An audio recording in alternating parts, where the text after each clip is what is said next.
Hello dears, math 12 unit 1 functions and limits concept of function given जो है ये लिबनिज़ के साथ। लिबनिज़ मैथमेटिशियन था जिसने कंसेप्ट दिया फंक्शन का।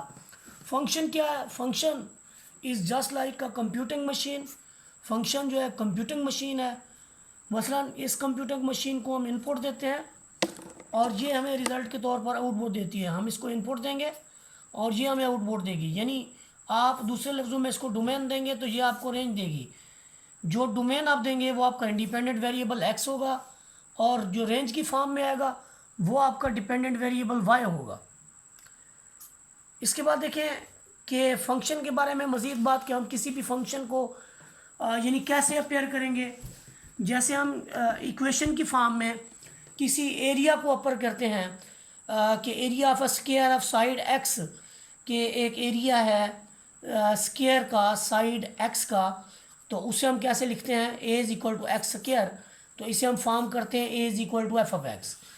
दूसरे नंबर पे ये है कि जब हम वॉल्यूम की बात करते हैं कि अगर वॉल्यूम सफ़ेयर का हो और उसका रेडियस जो है वो आर हो, तो ऐसी सूरत में उसको हम कैसे इंडिकेट करते हैं? v is equal to 4/3 pi r cube. तो इसमें चूँकि वेरिएबल r है तो हम v as a function of its radius लिखते होते हैं। हम एक्सरसाइज का बाकायदा आगाज़ भी करेंगे, लेकिन उससे पहले जो है इसकी जो थ्योरी है इसे पढ़ना बड़ा लाजमी है। कुछ टाइप्स ऑफ फंक्शंस हैं, इनमें एक फंक्शन है आपके पास पॉलिनोमियल फंक्शन। पॉलिनोमियल फंक्शन क्या होता है कि N X raise to power N up to so on. ये जो इनकी पावर्स होती हैं ये आपकी belongs to the whole number होती हैं। मसलन मैं आपके इसकी एग्जांपल देता हूँ कि आपने 2x4, ये देखिए 4 है, फिर 2 है, फिर 1 है पावर।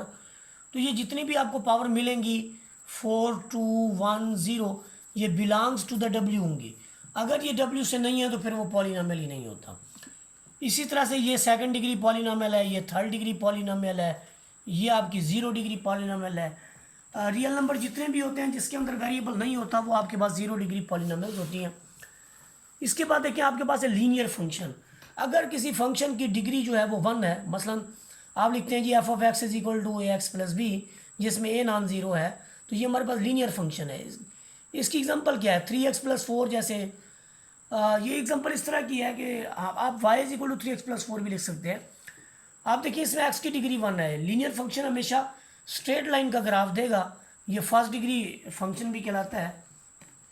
इसके बाद हमारे पास है जी identity function. What are identity function? Identity function is a function जिसकी जो इनपुट आप देंगे वही आपको आउटपुट देगा। मसलन आप अगर आई ऑफ 5 रखेंगे तो आपको 5 देगा, अगर आई ऑफ 1/2 रखेंगे तो आपको 1/2 देगा। ये हमारे पास एक वर्टिकल लाइन टेस्ट है for checking a graph whether the graph is जो है वो ग्राफ आपके पास यानी फंक्शन है या नहीं है, whether the graph is function और नॉट। तो देखिए हम किसी भी एक ग्राफ के ऊपर अगर ऐसे वर्टिकल लाइन लगा लें और वो वर्टिकल लाइन उस ग्राफ को एक पॉइंट से ज़्यादा पॉइंट पर टच ना करे तो ऐसे ग्राफ को हम कहते हैं फंक्शन है। ये हमारे पास फंक्शन है। इस तरह से ये स्ट्रेट लाइन का ग्राफ है, आप एक वर्टिकल लाइन ड्रा करें तो आपके एक पॉइंट से गुजरेगी। लेकिन एक और हमारे पास ग्राफ है इस तरह का जिसमें आप स्ट्रेट लाइन लगाएं तो वो एक से ज़्यादा पॉइंट को टच करती है, तो this is not a graph. ये हमारे पास ग्राफ है, ये नहीं है। उसके बाद आप सर्कल को ही देख लें। सर्कल पे जब हम कोई वर्टिकल लाइन ड्रा करते हैं तो वो एक से ज़्यादा पॉइंट को टच करती है, इसलिए ये भी फंक्शन नहीं है। तो वर्टिकल लाइन टेस्ट है किसी भी एक गिवन ग्राफ को चेक करने के लिए कि वेदर दिस इज़ फंक्शन और नॉट। हमारे पास कांस्टेंट फंक्शन है।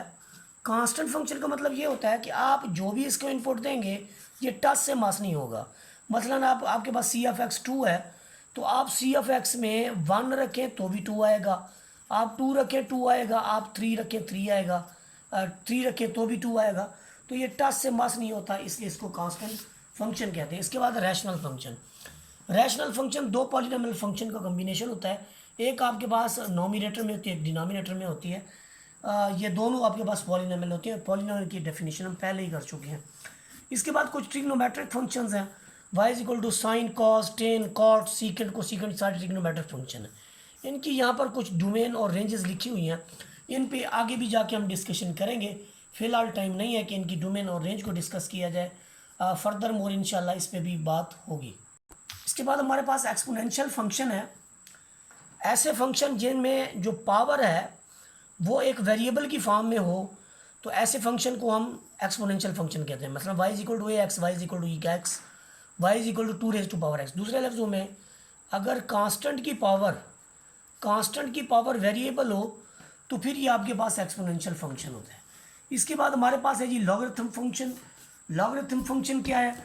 अगर आपका x is equal to A raise to power y है और आप इसे लॉग की फॉर्म में लिखते हैं तो आपको ऐसे लिखना पड़ेगा, log y is equal to log a की बेस पे x, जिसमें ए पॉजिटिव और non a is not equal to 1 होता है।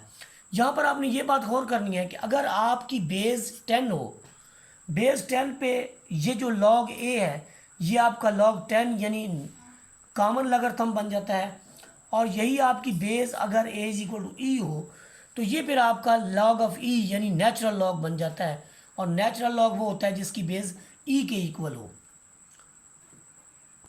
इसके बाद हमारे पास हाइपरबोलिक फंक्शंस हैं। Sine hyperbolic function half of E X and E inverse X. Similarly cos hyperbolic X 1/2 of E X plus E raise to power minus X, और 10 जो है वो इन दोनों की डिवीजन से आता है। बाकी फंक्शन देखें, जब आप कोसिकेंट हाइपरबोलिक लिखेंगे तो आप साइन का रेसिप्रोकल लिख लेंगे, ऊपर 2 नीचे ये वाला। और जब आप सीकेंट लिखेंगे तो सीकेंट में फिर आप ऊपर 2 नीचे E raise to power X plus E raise to power minus X. और 10 का जब आप कॉट करेंगे तो कॉट हाइपरबोलिक एक्स में ई की power X plus E raise to power, नीचे वाली वैल्यू ऊपर और ऊपर वाली वैल्यू को हम नीचे लिखेंगे। ये आपके पास हाइपरबोलिक फंक्शंस हैं। इसके बाद हमारे पास है जी एक्सप्लिसिट फंक्शन। ऐसे फंक्शन जिसमें हम y is easily expressed in term of x, then such a function are called explicit function. यानी y को अगर x की फॉर्म में लिखा जा सके तो ऐसे फंक्शन को हम कहते हैं एक्सप्लिसिट फंक्शन। और ऐसे फंक्शन जिसमें से आप y को इन टर्म ऑफ x या x को इन टर्म ऑफ y ना लिख सके, ऐसे फंक्शन को हम कहते हैं इम्प्लिसिट फंक्शन। और इसमें क्या लिखते हैं, F of X Y is equal to 0। इसके बाद हमारे पास है कि पैरामेट्रिक फंक्शंस। पैरामेट्रिक फंक्शंस कैसे होते हैं? जब भी कोई आपके पास कोई से दो वेरिएबल थर्ड वेरिएबल की फॉर्म में हो, यानी x is equal to F of t और y is equal to g of t, दोनों टी के वेरिएबल हैं लेकिन एक एक्स है दूसरा वाई है, तो ऐसे फंक्शन को हम कहते हैं जी पैरामेट्रिक फंक्शन। जैसे x is equal to a t square and y is equal to a t है, फिर x is equal to a sine t है, y is equal to a sine t. इसी तरह से ये भी कुछ हमारे पास पैरामेट्रिक फंक्शंस हैं। इसके बाद दो इंपॉर्टेंट किस्म की चीज़ें हैं। एक इवन फंक्शन है। देखिए, अगर आपके पास एक्स की जगह माइनस एक्स रिप्लेस करने से आपके फंक्शन के अंदर कोई चेंज नहीं आता, तो ऐसे फंक्शन को हम इवन फंक्शन कहते हैं। मसलन ये एक इवन फंक्शन है, आप एक्स की जगह माइनस एक्स को रखें तो आपका कोई चेंज जो है उसके अंदर नहीं आएगा, वो वैसे का वैसे। देखिए, आपका माइनस एक्स था तो ये जी आपका हो गया जी एफ ऑफ एक्स। सिमिलरली ये आपके पास कॉज एक्स में भी ले लें, कॉज एक्स में भी कोई चेंज नहीं आता। हाँ, साइन एक्स का जब आप लेंगे तो F of x x cube का लेंगे तो वो आपका नफ़ी बाहर आ जाएगा। तो अगर कोई फंक्शन इस तरह का है कि एफ ऑफ माइनस एक्स रखते हैं, और एफ ऑफ माइनस एक्स रखने से क्या होता है कि उसका जो रिज़ल्ट है उसमें नफ़ी जो है वो बाहर आ जाता है और आगे रह जाता है जी एफ ऑफ एक्स। यहाँ पर देखिए, जब हम इवन फंक्शन की बात करते हैं तो हमारे पास जो एफ ऑफ एक्स है वो आपके पास कॉज एक्स की इक्वल। अगर आप इसको रिप्लेस कर देंगे, एक्स की जगह माइनस एक्स रख देंगे, तो फंक्शन के अंदर कोई तब्दीली नहीं आएगी। यानी आपका जो एफ ऑफ माइनस एक्स है ये आपके पास एफ ऑफ एक्स की इक्वल आ चुका है। यहाँ से हम कहते हैं कि ये फंक्शन इवन है। और जब हम आर्ट की बात करते हैं तो एफ ऑफ एक्स हम रखते हैं जी x cube, f of minus x आपका माइनस एक्स क्यूब के इक्वल है। तो यहाँ से आपका देखिए माइनस बाहर है, आगे एफ ऑफ एक्स है, F of x is odd. मतलब आपके पास है जी f of x is equal to sine x, तो आप एफ ऑफ माइनस एक्स रखते हैं तो आपका माइनस बाहर आ जाता है, अंदर साइन एक्स बच जाता है। तो इस फंक्शन को हम कहते हैं F of minus X, this is equal to minus F of X. ऐसी सिचुएशन में हम कहते हैं कि F of x is odd function, is odd function. अब हम एक्सरसाइज का बाकायदा आगाज़ करेंगे। एक्सरसाइज हमारे पास इंतहाई आसान है। इसके अंदर देखें, जो हमारे पास क्वेश्चन नंबर 1 है, क्वेश्चन नंबर 1 के अंदर आपके पास एक फंक्शन गिवन है एक्स स्क्वायर माइनस एक्स, और आपने 4 चीज़ें फाइंड आउट करनी है, F of minus 2, F of 0, F of x minus 1, F of x square plus 4। आपने एक्स की जगह पे पहले माइनस 2 रखना है, और फिर उसके बाद माइनस 2 का जो स्क्वायर है वो आपके पास 4 है, माइनस इंटू माइनस प्लस, तो ये आपका हो जाएगा जी 6। उसके बाद अब देखें, आपने नेक्स्ट में एफ ऑफ 0 रखना है। जब आप एफ ऑफ 0 रखेंगे तो आपका रिजल्ट सारे का सारा 0 होगा। अब आप एक्स की जगह रखेंगे एक्स माइनस 1, और यहाँ पर भी आप रखेंगे एक्स माइनस 1। यहाँ पर आप स्क्वायर खोलेंगे, x square minus 2x minus 1, और यहाँ पर भी आप एज इट इज़ लिखेंगे। ये आपका होगा जी x square minus 2x minus 1 minus x plus 1, plus 1 से ये कट जाएगा, तो ये आपका आ जाएगा जी x square minus 3x। Similarly जो नेक्स्ट आपके पास पार्ट है, उसके अंदर x की जगह हमने एक्स स्क्वायर प्लस 4 रख देना है। तो यहाँ पर हमने लिखना है जी एक्स स्क्वायर प्लस 4, और यहाँ पर भी हमने लिखना है एक्स स्क्वायर प्लस 4। इसका आप स्क्वायर खोल लें, X raise to the power 4 plus 2x square plus 16 minus X square minus 4। तो ये जो आपका रिजल्ट बनेगा एक्स रेज टू पावर 4, ये 2 है, इसमें से 1 चला जाए तो आपका बच जाएगा जब प्लस एक्स स्क्वायर, 16 में से 4 जाए तो आपको बचेगा जी प्लस का 12। सेकंड पार्ट है, इसके अंदर आपके पास फंक्शन जो है वो यहाँ पर आपको चेंज मिलेगा। उसी पार्ट का बी है आपके पास, f of x is equal to x plus 4, और इसमें भी हमने एक्स की जगह नफ़ी 2, 0, एक्स माइनस 1 और एक्स स्क्वायर प्लस 4 रखा। ये आपके पास फंक्शन है, आपने एक्स की जगह वैल्यू को रिप्लेस करना है। तो जब आप x की जगह वैल्यू को रिप्लेस करेंगे तो आपका x की जगह आ जाएगा माइनस 2 प्लस 4, तो आपका आ जाएगा जी स्क्वायर रूट ऑफ 2। यहाँ पर अब 0 प्लस 4, तो ये 4 का जो स्क्वायर रूट है वो आपके पास 2 आ जाएगा। यहाँ पर आपने x माइनस 1 रखना है फंक्शन की जगह, इसकी एक्सपेंशन करेंगे तो x प्लस 3 आपको मिलेगा स्क्वायर रूट के अंदर। नेक्स्ट जो आपके पास है, आपने स्क्वायर रूट के अंदर x की जगह एक्स स्क्वायर प्लस 4 रखना है, तो ये आपका बन जाएगा जी एक्स स्क्वायर प्लस 8। इसके बाद क्वेश्चन नंबर 2 को देखें। इसके अंदर हमने F of A plus H minus F of A over H find out करना है, जबकि एफ ऑफ एक्स आपके पास गिवन है। आप इसके अंदर एक्स की जगह ए रखते हैं तो सिर्फ एक्स की जगह जो है वो ए रिप्लेस हो गया, और ए प्लस एच रखते हैं तो एक्स की जगह पर ए प्लस एच रिप्लेस हो गया, 6 वैसे है। अब ये पहली वैल्यू जो है F of A plus H की है -9, आगे एफ ऑफ ए है और नीचे आपके पास एच है। 6 को अंदर मल्टीप्लाई करें, 6a प्लस 6h हो जाएगा, -9 -6 को अंदर अप्लाई कर दें तो आपका देखेंगे -6a से 6a कट जाएगा, 9 से आपका -9 कट जाएगा, आपको मिलेगा जी 6h ओवर h। ये आपके पास h से h कट गया और आपको मिला जी 6। तो आपके इस फंक्शन का यानी F of A plus H minus F of A over H this is equal to 6। Similar case है आपके पास साइन फंक्शन का। साइन फंक्शन आपके पास गिवन है, एफ ऑफ ए मालूम करना है, F of A plus H मालूम करना है। जो चीज़ आपने फाइंड आउट करनी है इसे वहाँ पर रख दें, ये ओवर एच। अब ये आपके पास है sine alpha minus sign beta, किस तरह किसके इक्वल होता है, ये आपके पास होता है जी 2 sine alpha plus beta over 2, और यहाँ पर आपके पास आ जाते हैं cause alpha minus beta over 2। तो यहाँ पर आपको मिलेगा जी कॉज, ये यहाँ पर 2 ओवर एच, और sine a over 2 plus h cos h over 2। इसके बाद जो आपके पास थर्ड पार्ट है, इसके अंदर भी आप वही वाला काम करेंगे। आपने जो चीज़ें फाइंड आउट करनी है उन पर गौर करें, क्या क्या चीज़ें आपने फाइंड आउट करनी है।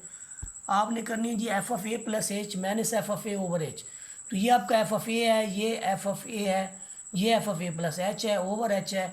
आफ्टर सिंप्लीफिकेशन आप देखें कि इस माइनस को अंदर अप्लाई कर देंगे तो आपकी ये वाली चीज़ें जो हैं कट जाएंगी। अच्छा, इसके अलावा 1 है तो इधर 1 से 1 कट जाएगा और ये चीज़ें आपको मिल जाएंगी। इनमें से एच कॉमन लेंगे, एच से एच कट जाएगा और ये आपका रिजल्ट आ जाएगा।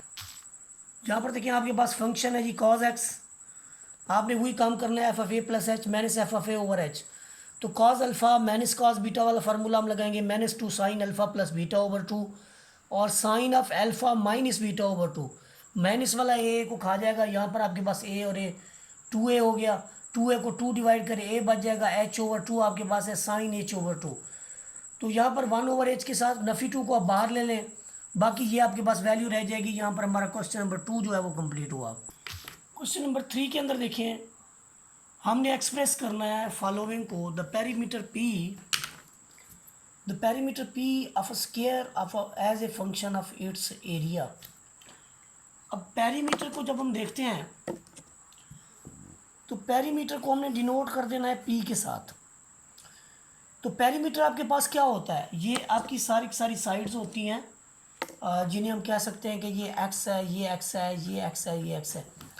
पेरीमीटर में हमने बैरूनी बाउंड्री देखनी होती है, तो ये सारी बाउंड्रीज को जमा करें तो आपका पेरीमीटर 4x बनता है। अब हमने एरिया ऑफ स्क्वायर चेक करना है। एरिया ऑफ स्क्वायर आपका होता है side multiplied by side, that is x square. तो जब आपका एरिया एक्स स्क्वायर है, दोनों तरफ स्क्वायर रूट लेते हैं तो आपका आता है जी x is equal to A square root. X की ये वैल्यू का आप जब 1 में यूज़ करते हैं तो आपको मिलता है जी p is equal to 4 square root of a। यानी ये देखें, यहाँ पर आप सब्सटीट्यूट करेंगे तो आपको मिलेगा p is equal to 4a square root. यानी पेरीमीटर ये p is equal to f of a, यानी perimeter as a function of its area, perimeter as a function of its area. Part number 2 के अंदर हमें express करना है area को as a function of its circumference. Area of circle की बात हो रही है, तो एरिया ऑफ सर्कल जो हम लिखते हैं वो आपके पास होता है पाई आर स्क्वायर, जबकि हम सर्कमफेरेंस जो लिखते हैं वो आपके पास होता है c is equal to 2 pi R. अब हमने जो मालूम करना है एरिया को as a function of circumference, 2 से आप r की वैल्यू निकालें और 1 के अंदर आप रख दें। तो ये 1 के अंदर जब आप रखते हैं तो आपका रिजल्ट आता है जी पाई, वैसे लिखेंगे आप, ये वाला पाई आप वैसे लिखेंगे, r की जगह उसकी वैल्यू पुट कर देंगे। c को स्क्वायर मिलेगा, 2 पाई को स्क्वायर मिलेगा 4 पाई स्क्वायर, स्क्वायर रूट से एक पाई कट जाएगा, 1/4 पाई c स्क्वायर आ जाएगा। ये एक कांस्टेंट क्वांटिटी है, आगे c स्क्वायर है, c वेरिएबल है। तो area as a function of its circumference, ये बात क्लियर होगी। नेक्स्ट आपके पास है जिसमें आपने वॉल्यूम ऑफ अ क्यूब का बताना है कि volume of a cube as a function of its base area A. देखिए क्यूब का जो वॉल्यूम होता है वो आपका होता है एक्स एक्स एक्स। क्यूब आपका तीनों का तीनों साइडें जो है वो एक जैसी होती हैं। मैं आपको क्यूब दिखा देता हूँ। ये यहाँ पर एक क्यूब बना लेते हैं, ये देखें जी, ये क्यूब जो होता है इसकी सारी की सारी जो साइड्स होती हैं आपस में इक्वल होती हैं। ये देखें volume of a cube X cube, v is equal to X cube, ये हमारे पास एक फंक्शन आ गया। जबकि इसका बेस एरिया कौन सा होता है, ये आपके पास बेस एरिया है इसका एक्स एक्स एक्स एक्स। इसका जो एरिया होगा वो आपको पता है कि एक्स क्रॉस एक्स होगा, क्योंकि ये आपके पास जो होता है ये स्क्वायर टाइप होता है। क्यूब स्क्वायर टाइप इसलिए भी होता है इसकी हर साइड जो है आपस में इक्वल होती है। क्यूबॉइड जो है वो डिफरेंट साइड रखता है।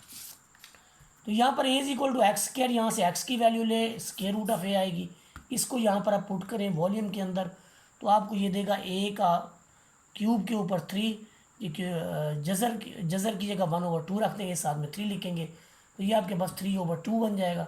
ये जो आपके पास रिज़ल्ट आया है ये v, यानी v is equal to a की पावर 3/2, ये आया है जी volume as a function of area, volume as a function of area. Hello dears, किसी भी फंक्शन की डोमेन और रेंज की जब भी बात आएगी तो हम उसकी इनपुट को देखेंगे कि हम उस फंक्शन के अंदर इनपुट जो है वो कौन सी रख सकते हैं। जी ऑफ एक्स हमारे पास एक लीनियर फंक्शन है। लीनियर फंक्शन आपको पता है कि स्ट्रेट लाइन का ग्राफ देता है। लीनियर फंक्शन जो है हमारे पास ये एक स्ट्रेट लाइन की ग्राफ देता है। तो इसमें जितनी भी आपके पास इनपुट होंगी, ज़ाहिर है स्ट्रेट लाइन डिफरेंट पॉइंट को मिलकर बनता है। इस तरफ आपके पास माइनस इन्फिनिटी है, यहाँ पर आपके पास ज़ीरो है, ये रियल लाइन के ऊपर आपके पास ये प्लस इन्फिनिटी है, ये आपके पास जो है माइनस इन्फिनिटी है। तो याद रखिए कि इसमें जो रियल लाइन है या स्ट्रेट लाइन का जितना भी ग्राफ आप लिखेंगे या स्ट्रेट लाइन आपको जहाँ पर भी मिलेगी वहाँ पर आप जो उसकी डोमेन देंगे वो भी आप रियल नंबर देंगे, minus infinity two plus infinity, और इन्फिनिटी को ओपन इंटरवल में लिखा जाता है। और इसके बाद जो रेंज हम देंगे वो भी आपका इन्फिनिटी से, यानी जो है वो भी आपका इन्फिनिटी से प्लस इन्फिनिटी, जिसे आप होल आर भी कह सकते हैं, या इसे भी आप आर कह सकते हैं। दूसरे नंबर पे जो हमारे पास फंक्शन है, इस फंक्शन पे ज़रा गौर करें। ये फंक्शन जो है हमारे पास एक स्क्वायर रूट के अंदर एक फंक्शन है। यहाँ पर एक चीज़ को आपने जहन में रखना है कि हमने इसको सॉल्व कर लेना है कि एक्स स्क्वायर माइनस 4 जो है ये पॉजिटिव रहना चाहिए।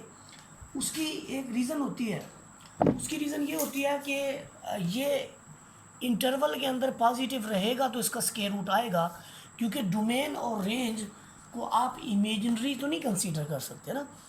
तो इस वजह से इसका पॉजिटिव रहना लाजमी है। आप जब इसको सॉल्व करेंगे, x square will be greater than 4 and x square के ऊपर जब रूट लेंगे आप, तो इधर भी आप प्लस माइनस के साथ 4 लिखेंगे।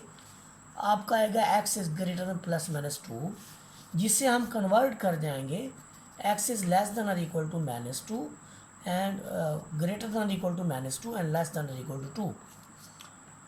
तो इस इंटरवल को हम क्या करें, वो कहता है जब इस इंटरवल के अंदर आप आएंगे तो इसके इंटरवल के अंदर जो आपकी जो वैल्यू है, यानी x जो है वो आपका नफ़ी 2 और 2 के अंदर नहीं होना चाहिए, ये डोमेन में नहीं होना चाहिए। तो उसके लिए क्या तरीकाकार है? उसके लिए तरीकाकार ये है कि आप जो है मसलन यहाँ पर एक रियल लाइन है, इस रियल लाइन पे यहाँ पर 0 है, इधर 2 है, इधर आपका माइनस 2 है, इस तरफ आपके पास माइनस इन्फिनिटी है, इधर आपके पास प्लस इन्फिनिटी है। तो आपने क्या करना है कि इस इंटरवल को ख़त्म कर देना है। ये आप डोमेन में पुट कर सकते हैं, लेकिन आप नफ़ी 2 भी पुट कर सकते हैं, प्लस 2 भी पुट कर सकते हैं, क्योंकि नफ़ी 2 पे आपका फंक्शन जो है वो 0 आंसर देता है और प्लस 2 पे भी आपका आंसर जो है वो 0 आता है। तो इसलिए आप लिखेंगे आर डिफरेंस, ये ओपन इंटरवल में लिखेंगे नफ़ी 2 और प्लस 2, इस तरह से लिखा जाएगा। फिर उसके बाद जो आपकी रेंज होगी, रेंज में आप देखें आपके रिज़ल्ट नेगेटिव तो हो नहीं सकते। जब आप फंक्शन के अंदर 2 रखते हैं तो आपका रिज़ल्ट 0 आता है, माइनस 2 रखते हैं तो भी आपका रिज़ल्ट 0 आता है। तो आप 0 से स्टार्ट लेंगे और प्लस इन्फिनिटी की तरफ जाएंगे, तो ये आपका जो 0 इंक्लूड हो रहा है ये क्लोज्ड में जाएगा, और इन्फिनिटी को आप हमेशा ओपन की फॉर्म में लिखेंगे। आपके पास फिर स्क्वायर रूट के अंदर एक फंक्शन है, तो इसमें भी जो x प्लस 1 है दिस मस्ट बी पॉजिटिव। तो ऐसी सूरत में जब इसका सोल्यूशन करते हैं तो this must be greater than minus 1। तो रियल लाइन के ऊपर जब आप जाएं तो आपका यहाँ पर माइनस 1 है, यहाँ आपका 0 है, यहाँ 1 है, इस तरफ आपके पास प्लस इन्फिनिटी है, इधर आपके पास माइनस इन्फिनिटी है। तो आप जब इसकी यानी इसको डोमेन देंगे तो आप 0 इसको दे सकते हैं, माइनस 1 इसको दे सकते हैं, लेकिन इससे पीछे आप इसको नहीं दे सकते।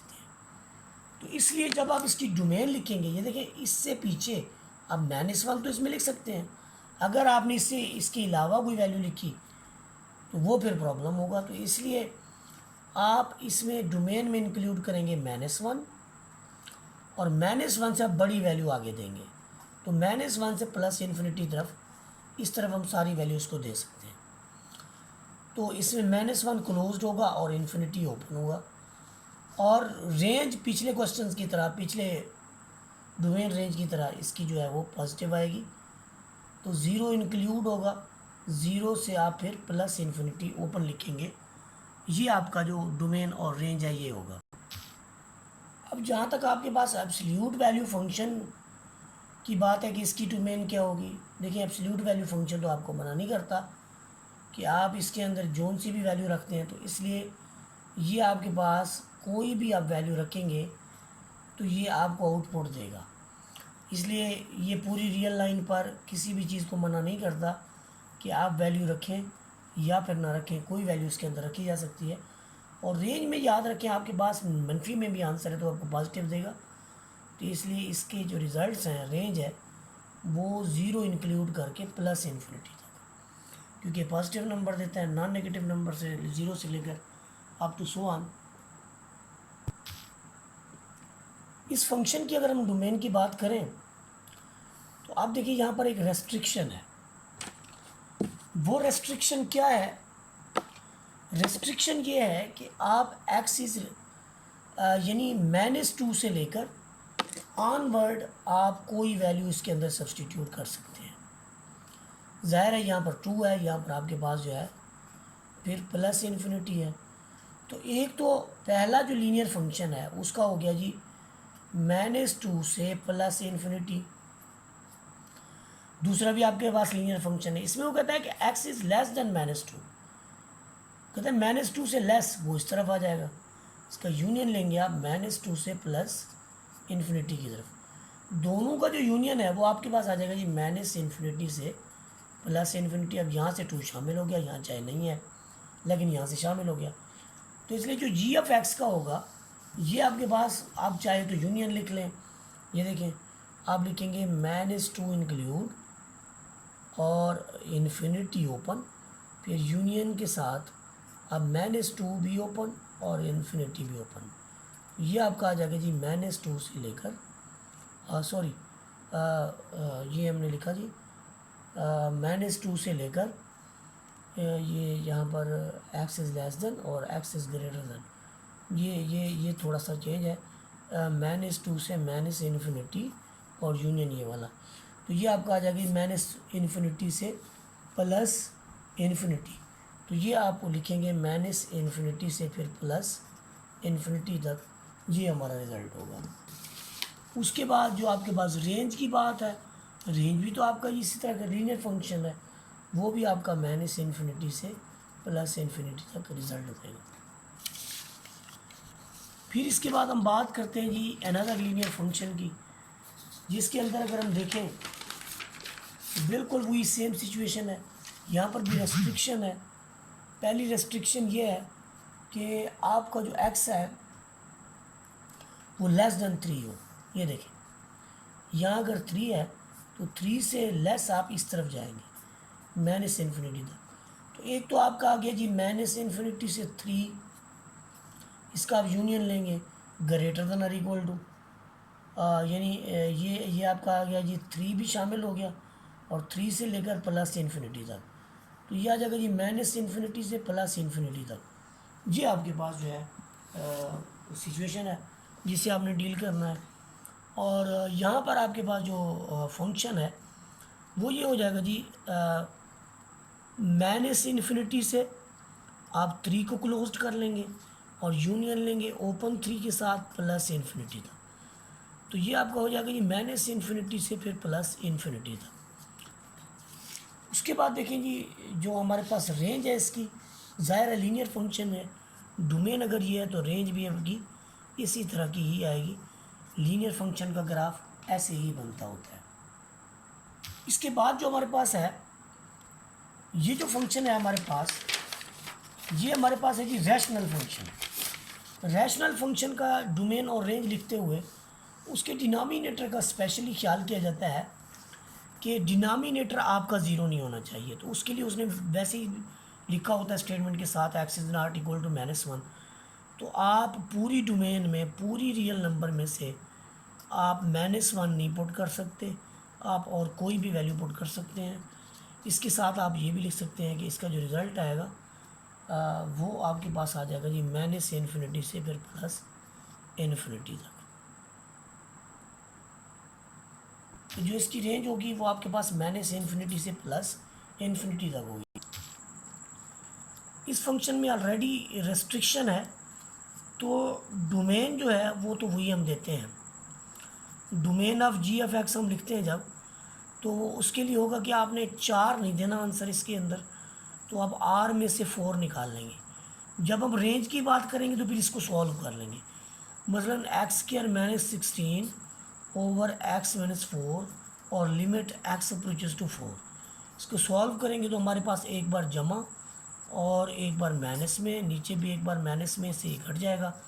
अब आप लिमिट अप्लाई कर लें, एक्स अप्रोचेस टू 4, तो 4 + 4 दिस इज़ 8। तो जैसे हमने डोमेन में से 4 निकाला, डोमेन जब हम इसकी लेंगे तो हम लिखेंगे आर डिफरेंस 4। सिमिलरली रेंज में भी हम लिखेंगे आर डिफरेंस 8।